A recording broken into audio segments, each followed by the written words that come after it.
እጅ የተከሰኝ እሺ እንዴ አንዴ ምን ያልኩት ግዴታ ነው።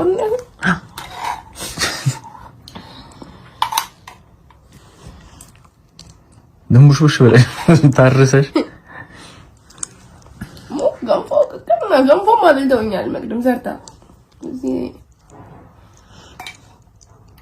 እግዚአብሔር ይስጣችሁ እኮ ግን ስድብ ደግሞ ብታረጉት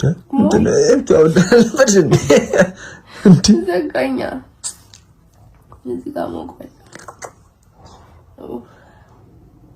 ታጭ ወፋት በይ ተመስገን ነው የሚባለው ወፋ ይባል ወልጄ ነኝ አላወቅኩ አንቺ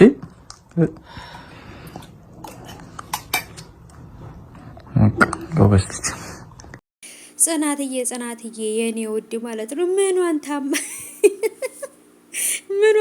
ነው እንደዚህ ልጅ እንደዚህ የሆነችው ማለት ነው። በግዴታ ሾርባ አንቤባ ነው እንደያዘኝ ነው ወይንስ ምንድነው ያዘኝ ያለች ጊዜ እንዴት እንደሳኩ ማለት ነው። ኪራም በግዴታ ይሄን አጥንት መጠጣት አለብሽ ምን ማለት አለብሽ እያለ በባለፈው ዕለት እንደው ማሞኛል ብላ ቪዲዮ ምናምን ሰርተው ነበርና ህማሙ የእውነት ሆነ ወይንስ እኔ እኮ ፕራንክ መስሎኝ ነበረ ኪራን ፕራንክ ለማድረግና የኔ ውድ ማለት ነው። ትናንትናም በቲክቶክ ላይ ምናምን ሼር እያረጋችሁት ነበርና እንዴት እንደሳቃችሁባት ሁላችሁም እየሳቃችሁባት ነበርና በተለይ ኪራ በቃ መረቅ ሁሉ እያጠጣት ምናምን ትክክለኛ መልክሽ ወጣ እያለ እያሳቃት ነበር ማለት ነው ውዶቼ። ትክክለኛ መልክሽ አሁን ወጣል። አይ ጽናትዬ የኔ ውድ ፈጣሪ ማርሽ ወይኔ ስትታመም እንዴት እንደምታስፈራ በቃ ቅዝብዝፍ ብላ ልክ እንደ አበባ እኮ በቃ የጠነዘለች አበባ መሰለች ማለት ነውና እንግዲህ ምርጥ ጓደኛ ሰጥቶሻል ኪራን የመሰለ እህቱ ራሱ ምርጥ እህት ናት እና እየተንከባከቧት ነው።